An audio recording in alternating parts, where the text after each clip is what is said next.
আসসালামু আলাইকুম। সবাই কেমন আছেন? আশা করি যে যেখানে আছেন সবাই খুব ভালো আছেন। আলহামদুলিল্লাহ আমরাও ভালো আছি।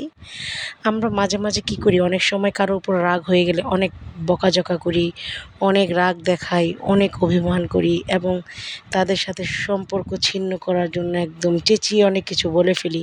আসলে এমনটা করা একদম উচিত নয়। তো মানুষের সাথে রাগ দেখিয়ে, ঘৃণা করে এভাবে কোনোদিনও প্রতিশোধ নেওয়া যায় না। সবচাইতে সুন্দর প্রতিশোধ কী জানেন? সবচাইতে সুন্দর প্রতিশোধ হচ্ছে তার সাথে কথা বলা বন্ধ করে দেওয়া। কোনো অভিযোগ, কোনো ঘৃণা, রাগ, ক্ষোভ না রেখে তাদেরকে জীবন থেকে বাতিল করে দেওয়া, দূর দূরে সরিয়ে দেওয়া।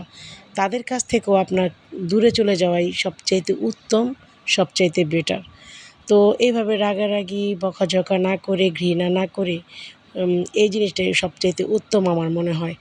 তো আমিও যখন কারো সাথে রাগ করি বা কারো সাথে অভিমান করি, আগে অনেক রাগারাগি করতাম। যতক্ষণ না পর্যন্ত মন শান্তি না পেতাম ততক্ষণই চিল্লাচিল্লি করতাম, রাগারাগি করতাম। কিন্তু এখন তার সম্পূর্ণটা ব্যতিক্রম। এখন যদি কারো সাথে অভিমান হয়, রাগ হয়, কারো কথা ভালো না লাগে, তাহলে এখন একদম চুপ হয়ে যাই। একদম তাদেরকে জীবন থেকে ক্রস করে ফেলি, বাতিল করে ফেলি। তাদের কাছে আর যাতে কখনো যাওয়া না লাগে সেই ব্যবস্থাই করে ফেলি।